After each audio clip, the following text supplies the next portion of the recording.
মানবতা বিরোধী অপরাধের বিচারে ঐক্যবদ্ধ জাতি, স্বাধীনভাবে কাজ করছে ট্রাইব্যুনাল, বললেন প্রধান উপদেষ্টা। রাষ্ট্র সংস্কারের সুযোগ কাজে লাগানোর তাগিদ।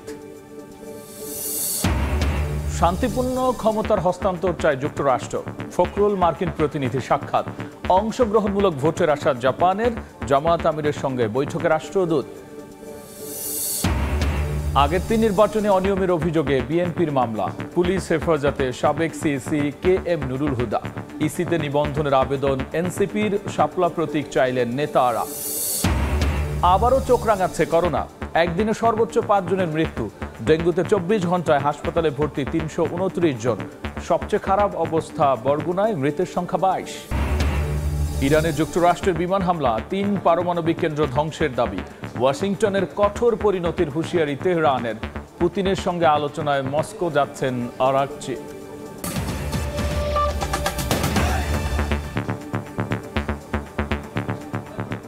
জনপদের সময় সঙ্গে আছি আমি, গোলাম রাব্বি। জুলাইয়ে মানবতা বিরোধী অপরাধের বিচারে ঐক্যবদ্ধ জাতি।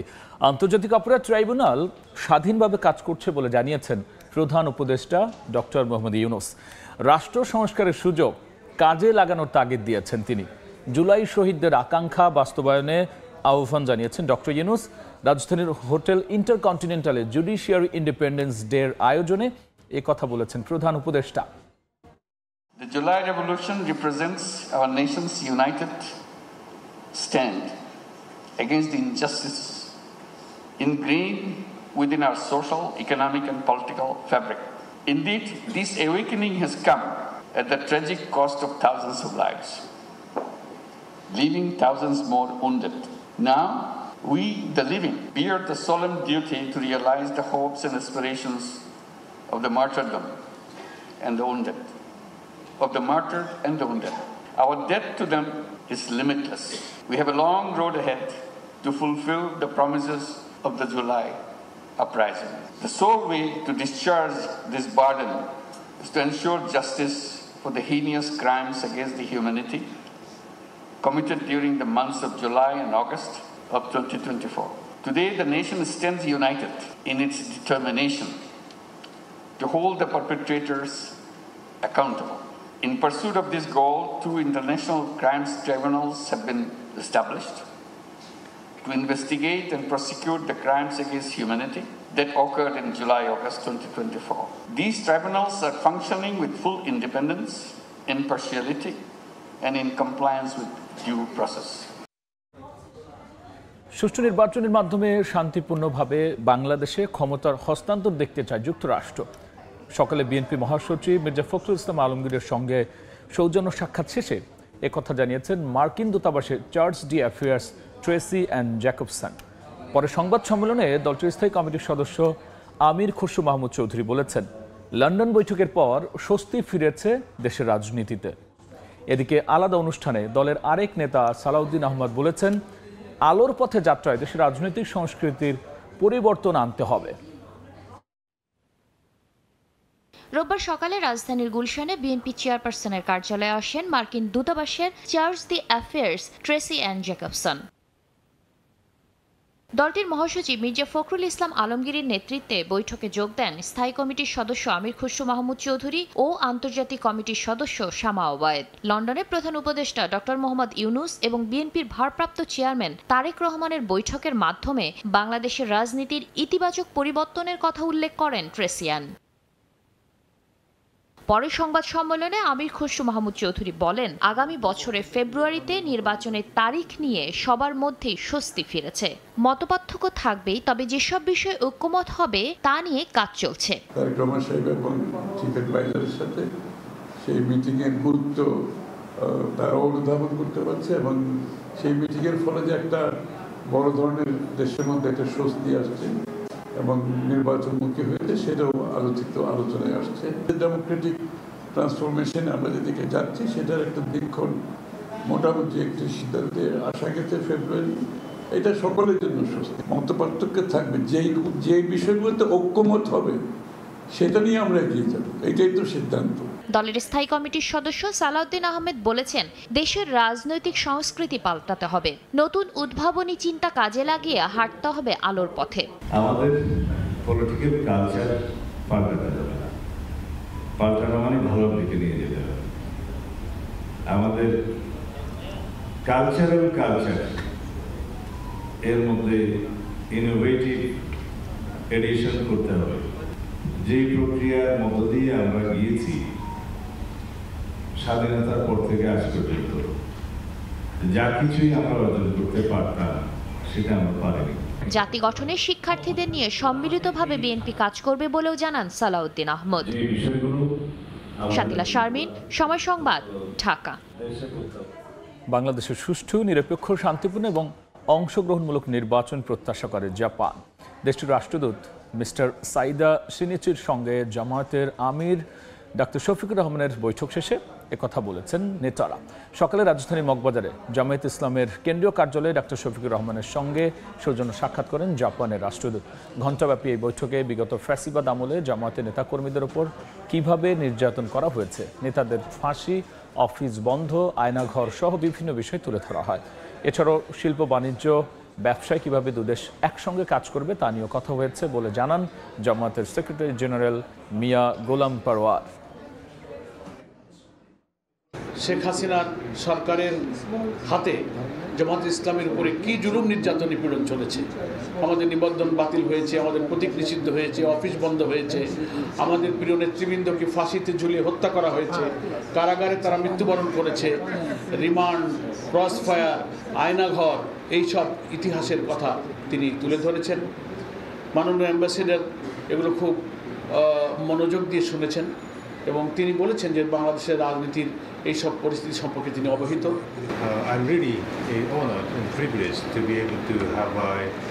বাংলাদেশ জামায়াত ইসলামের আমির ডাক্তার শফিকুর রহমান এবং তার টিমের সঙ্গে প্রথম বৈঠক করতে পেরে আমি সম্মানিত বোধ করছি। বাংলাদেশের মানুষের জন্য একটি সুষ্ঠু, নিরপেক্ষ, শান্তিপূর্ণ এবং অংশগ্রহণমূলক নির্বাচনের ব্যাপারে আমাদের প্রত্যাশার কথা জানিয়েছি তাকে।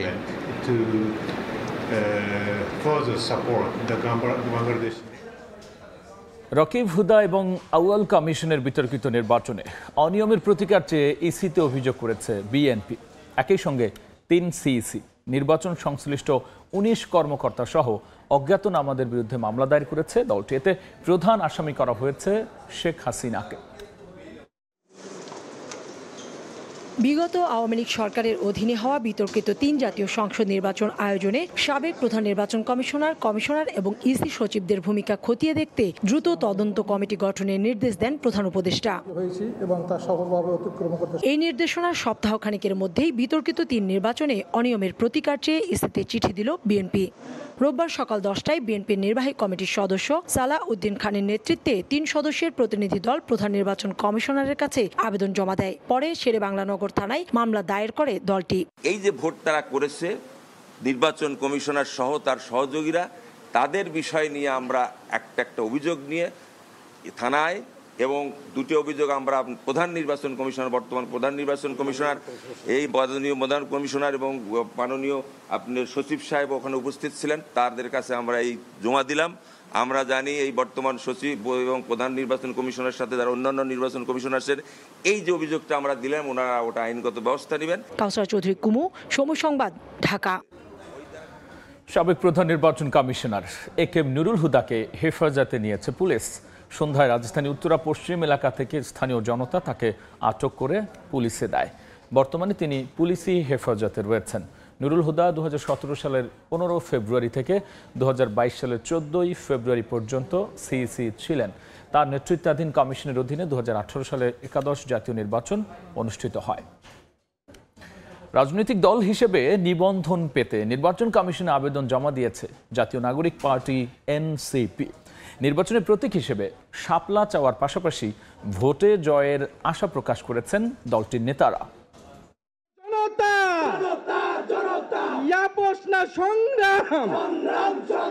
28 ফেব্রুয়ারি 2025 বিপুল আশা নিয়ে জুলাই অভ্যুত্থানের আকাঙ্ক্ষা বাস্তবায়নের লক্ষ্য নিয়ে যাত্রা শুরু করে জাতীয় নাগরিক পার্টি এনসিপি। আত্মপ্রকাশের প্রায় 4 মাস পর রোববার রাজনৈতিক দল হিসেবে নিবন্ধনের আবেদন জমা দিতে নির্বাচন কমিশনে আসেন দলটির নেতারা। প্রতীক হিসেবে শাপলা চেয়েছেন এনসিপির সদস্য সচিব আক্তার হোসেন। আমাদের দলের প্রতীক হিসেবে নির্বাচন কমিশনের থেকে আমাদের প্রত্যাশা হলো নির্বাচন কমিশন দলের প্রতীক হিসেবে আমাদেরকে শাপলা বরাদ্দ প্রদান করবে। নির্বাচন কমিশনের কাছে এবং দেশবাসীর কাছে আবেদন রাখবো আমাদেরকে যাতে শাপলায় মনোনয়ন দেওয়া হয়। দলটির মুখ্য সমন্বয়ক নাসির উদ্দিন পাটোয়ারি আশা প্রকাশ করে বলেন, আগামীতে সরকার গঠন করবে এনসিপি। সংস্কার বা ঐক্যবাদ কমিশনের 400 আসনের মধ্যে 300 আসন এনসিপির ঘরে থাকবে ইনশাআল্লাহ। বাংলাদেশে যেভাবে 5 তারিখে গণ অভ্যুত্থানে বাংলাদেশের মানুষের জয় হয়েছিল, আগামীর পার্লামেন্ট ভোট ব্যাংকে এনসিপির শাপলা প্রতীকে পুরো বাংলাদেশের মানুষ জয় জয়কার করে দিবে।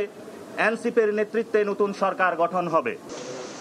ত্রয়োদশ জাতীয় সংসদ নির্বাচন সামনে রেখে রাজনৈতিক দলের নিবন্ধন পেতে আবেদনের শেষ দিনে নির্বাচন ভবনে রোববার দিনভর ভিড় করেন নতুন রাজনৈতিক দলের নেতারা। বর্তমানে নির্বাচন কমিশনে নিবন্ধিত দলের সংখ্যা 50টি। ধ্রুব ব্যানার্জি, সময় সংবাদ, ঢাকা। প্রধানমন্ত্রীর মেয়াদ, সংবিধান ও রাষ্ট্রের মূলনীতি নিয়ে দীর্ঘ আলোচনায় একমত হতে পারেনি রাজনৈতিক দলগুলোর নিজস্ব ফোরামে আলোচনার জন্য 2 দিন মুলতবি করা হয়েছে ঐকমত্য কমিশনের বৈঠক। জুলাই মাসের মধ্যে ঐকমত্যের মাধ্যমে জাতীয় সনদ তৈরি করতে দ্বিতীয় দফার আলোচনা করছে জাতীয় ঐকমত্য কমিশন। রোববার প্রধানমন্ত্রীর মেয়াদ, সংবিধান ও রাষ্ট্রের মূলনীতি নিয়ে আলোচনা হয়। এতে যোগ দেন বিএনপি, জামায়াত, এনসিপি সহ বিভিন্ন রাজনৈতিক দলের প্রতিনিধি। বেলা 11:30টায় বৈঠক শুরু হয়ে শেষ হয় বিকেল 5টায়। দীর্ঘ আলোচনায় কোনো বিষয়েই ঐকমত্যে পৌঁছাতে পারেনি দলগুলো। বৈঠক শেষে ঐকমত্য কমিশনের সহসভাপতি অধ্যাপক আলী রিয়াজ জানান, প্রধানমন্ত্রীর মেয়াদ নিয়ে বিএনপি সহ 3 দল বাদে অন্যরা একমত হয়েছে। রাজনৈতিক দলগুলোর দলীয় ফোরামে আলোচনার জন্য 2 দিন বৈঠক মুলতবির কথা জানান তিনি। বিএনপি, এলডিপির একটি অংশ এবং এনডিএম, এই 3টি রাজনৈতিক দলের ক্ষেত্রে বলা হয়েছে তারা অন্যান্য বিষয়ের সাথে সংশ্লিষ্ট করে বিবেচনা করতে চাচ্ছেন। সেগুলো আমরা যখন অন্যান্য বিষয় যেমন উচ্চকক্ষ কিংবা ধরুন এনসিসি গঠনের প্রশ্ন বা এনসিসির মতো কোনো প্রতিষ্ঠান গঠনের প্রশ্ন, তখন এগুলো আলোচিত হবে। প্রধানমন্ত্রীর মেয়াদ নিয়ে বেশিরভাগের এক বক্তব্য থাকলেও সংবিধানের মূলনীতি নিয়ে 2 মেরুতে রাজনৈতিক দলগুলো। বামজোট বিপ্লবী ওয়ার্কার্স পার্টি বলছে 72-এর সংবিধানের মূলনীতিকে বহাল রাখতে হবে।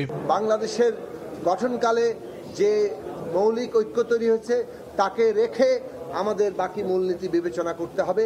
রাষ্ট্র কোনো নাগরিককে তার ধর্মবিশ্বাসের জন্য তার সাংবিধানিক গণতান্ত্রিক অধিকারের কোনো বৈষম্য করতে পারে না। 72-এর সংবিধানে 72 সালে এটা সব দল একমত ছিল ওই জায়গায়। তবে বিএনপি, জামায়াত 5ম সংশোধনীর বিসমিল্লাহ এবং আল্লাহর উপর পূর্ণ আস্থা ও বিশ্বাসে ফিরে যাওয়ার দাবি জানিয়েছে।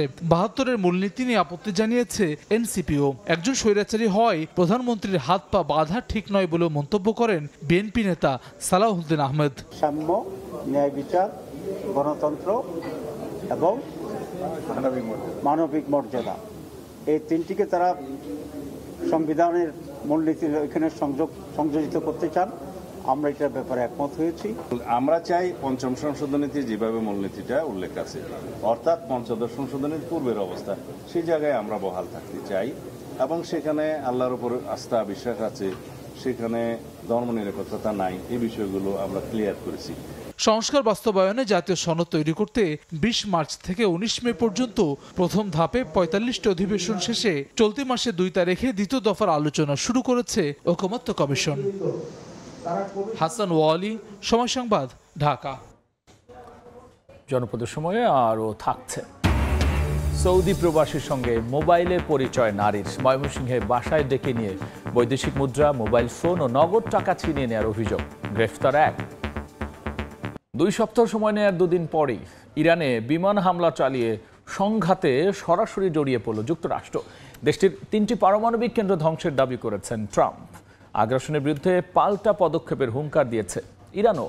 ফোর্দো, নাতানজ, ইস্পাহান পারমাণবিক স্থাপনায় হামলার পর ইসরায়েলকে লক্ষ্যবস্তু করেছে দেশটি। রোববার সকালে মুহুর্মুহু ক্ষেপণাস্ত্র হামলায় কেঁপে ওঠে তেল আবিব, হাইফা ও অধিকৃত গোলান মালভূমি সহ বিভিন্ন এলাকা। আর ওয়াশিংটনকে কঠোর পরিণতি ভোগ করতে হবে বলে হুঁশিয়ারি দিয়েছেন ইরানের পররাষ্ট্রমন্ত্রী। ইসরায়েল ইরান সংঘাতে শেষ পর্যন্ত সরাসরি জড়িয়ে পড়ল যুক্তরাষ্ট্র। ইরানের ফোর্দো, নাতাঞ্জ ও ইস্পাহান পারমাণবিক স্থাপনায় সফল হামলার দাবি করে ওয়াশিংটন। মার্কিন প্রেসিডেন্ট ডোনাল্ড ট্রাম্প জানান, মাটির গভীরে থাকা ইরানের সবচেয়ে বড় পরমাণু কেন্দ্র ফোর্দো স্থাপনায় ভারী বোমা ফেলা হয়েছে। পরমাণু কেন্দ্রটি নিশ্চিহ্ন হয়ে গেছে বলেও দাবি তার।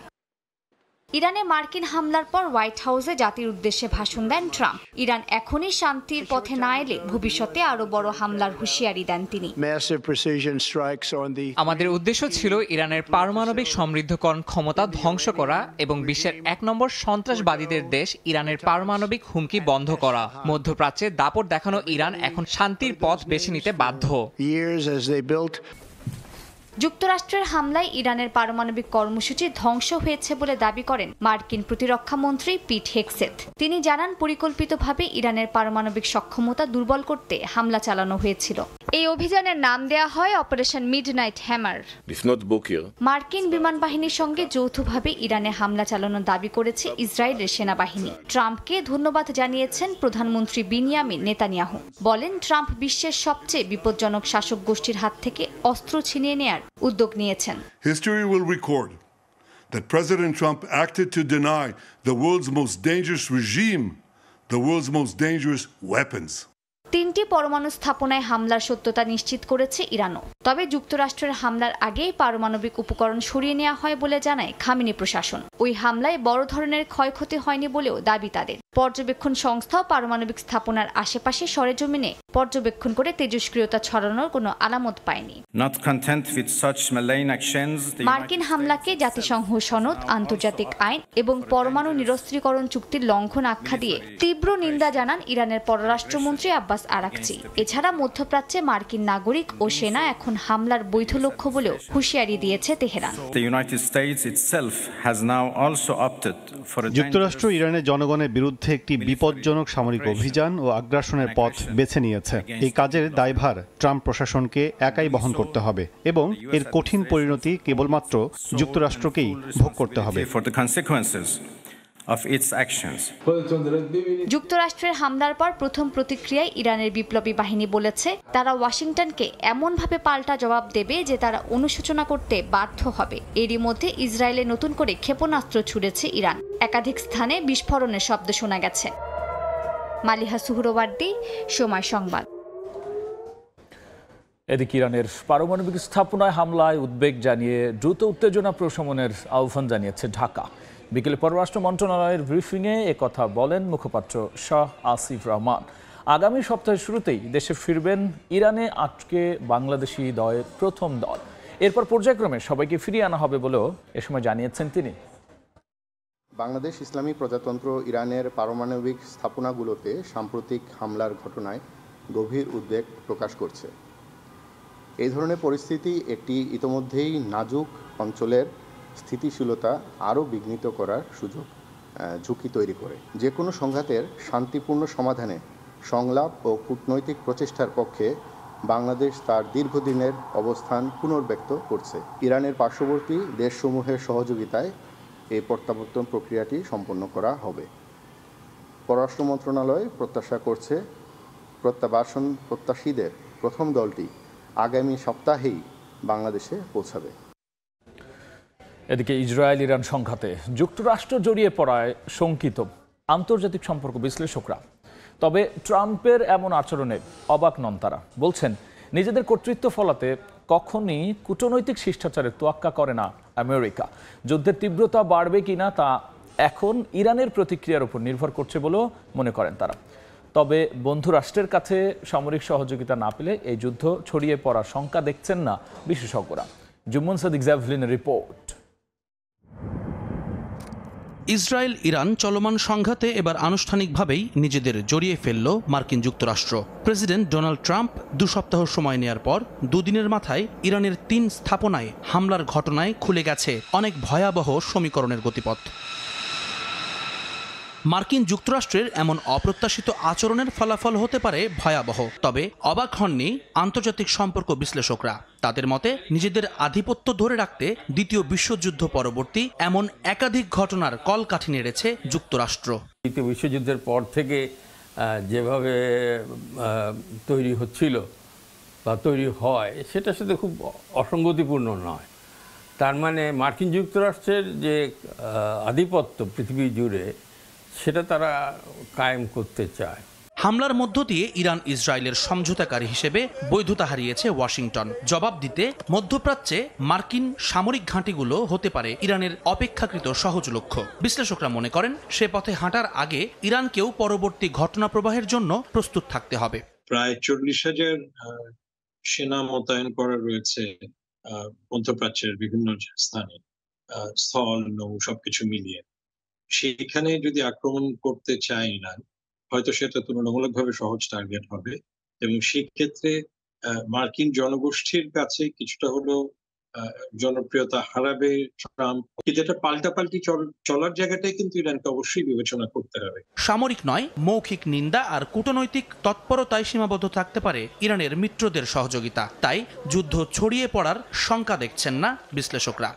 ইরানকে সমর্থন দিয়ে, ইরানকে মানে সাহায্যে সামরিক কোনো হবে বলে আমার মনে হয় না। তার মানে যেটা হবে সেটা হচ্ছে রাজনৈতিক বা একটা কূটনৈতিক চেষ্টা হয়তো হতে পারে। সহযোগী দেশগুলো আসলে কি ভূমিকা নেবে, কতটা তারা চাইবে যে না এখন ইরানের একটা সমঝোতায় আসা উচিত বা আলোচনায় বসা উচিত, নাকি তারা ইরানকে কিছুটা হলেও মদত দেবে যে না ঠিক আছে তোমরা পাল্টা জায়গাটায় যাও।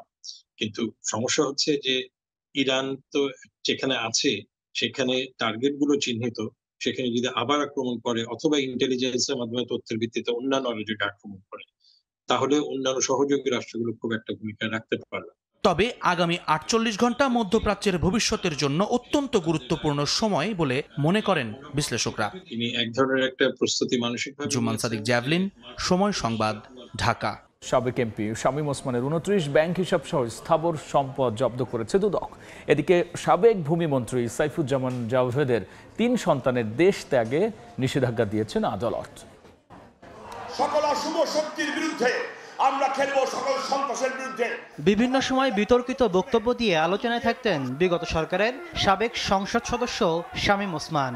অর্থ পাচার অভিযোগে তার পরিবারের বিরুদ্ধে মামলা করে দুদক।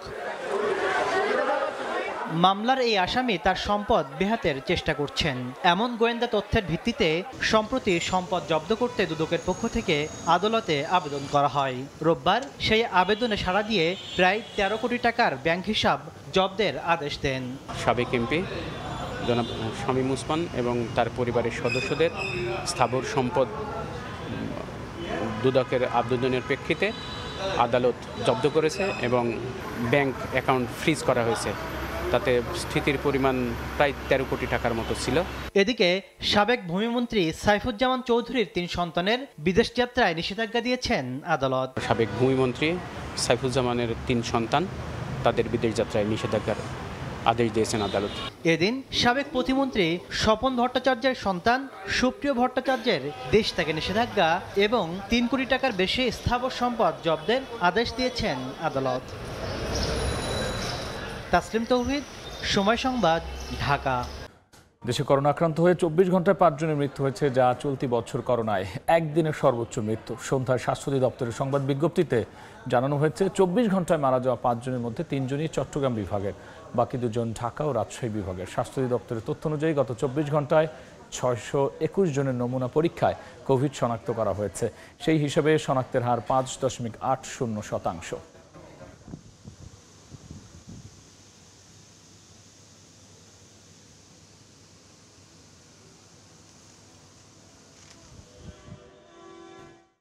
ভয়ঙ্কর রূপ নিচ্ছে ডেঙ্গু। 24 ঘন্টায় হাসপাতালে ভর্তি হয়েছে 329 জন। সবচেয়ে খারাপ অবস্থা বরগুনায়, আরও 1 জন মারা গেছেন। বরগুনায় মৃতের সংখ্যা বেড়ে 22 জন, নতুন করে আরও 78 জন আক্রান্ত হয়েছেন। মোট আক্রান্তের সংখ্যা দাঁড়িয়েছে 2329 জনে। নতুন আক্রান্তদের মধ্যে বরগুনা সদর উপজেলায় 62 জন, পাথরঘাটা উপজেলায় 5 জন, বামনা উপজেলায় 4 জন, আমতলী উপজেলায় 1 জন, তালতলী এবং বেতাগী উপজেলার 3 জন করে আক্রান্ত হয়েছেন। এছাড়াও জেলায় ডেঙ্গুতে আক্রান্ত হয়ে চিকিৎসাধীন আছেন 221 জন। এদের মধ্যে বরগুনা জেনারেল হাসপাতালে চিকিৎসাধীন 184 জন, আমতলী উপজেলায় 2 জন, বেতাগী উপজেলায় 3 জন, বামনা উপজেলায় 13 জন, পাথরঘাটা উপজেলায় 10 জন এবং তালতলী উপজেলায় 9 জন।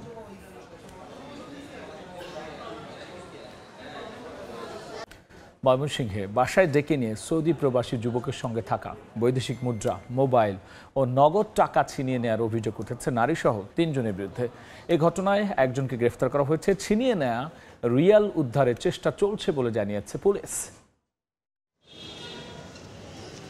সম্প্রতি সৌদি আরব থেকে দেশে ফেরেন ময়মনসিংহের ফুলবাড়িয়ার শওকত হোসেন। 10 দিন আগে মোবাইলে তার সঙ্গে পরিচয় হয় রোমা আক্তার নামে এক নারীর। শনিবার বিকেলে সৌদি রিয়াল ভাঙাতে শহরে আসেন শওকত। বিষয়টি জানতে পেরে শওকত ও তার সঙ্গে থাকা চাচাতো ভাই রিয়াজকে দাওয়াত দেয় সেই নারী। ডেকে নেওয়া হয় পাটগুদাম এলাকায় একটি বাসায়। সেখানেই ঘটে বিপত্তি। ভুক্তভোগীর অভিযুক্ত নারীসহ 3 জন মিলে প্রায় 3 ঘন্টা তাদের আটকে রেখে মারধর করে, অস্ত্রের মুখে লুট করে সঙ্গে থাকা সৌদি রিয়াল ও নগদ টাকা। 7:30 পর্যন্ত এরকম আটটাই রাখছে।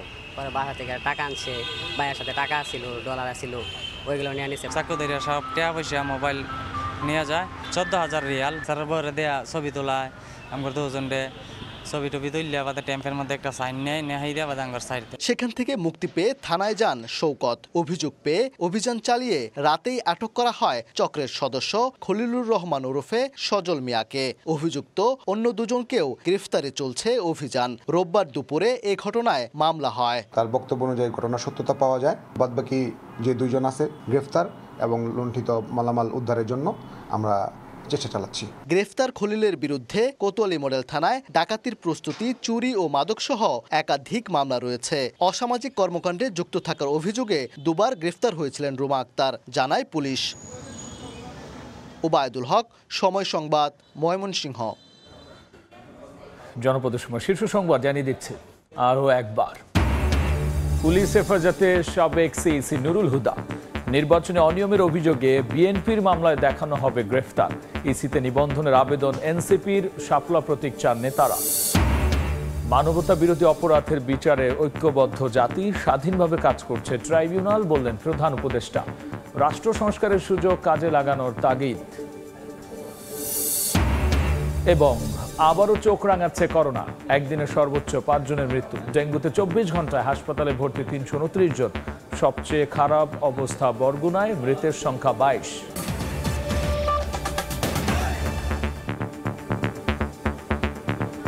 এই ছিল জনপদের সময়। সঙ্গেই থাকুন সময়।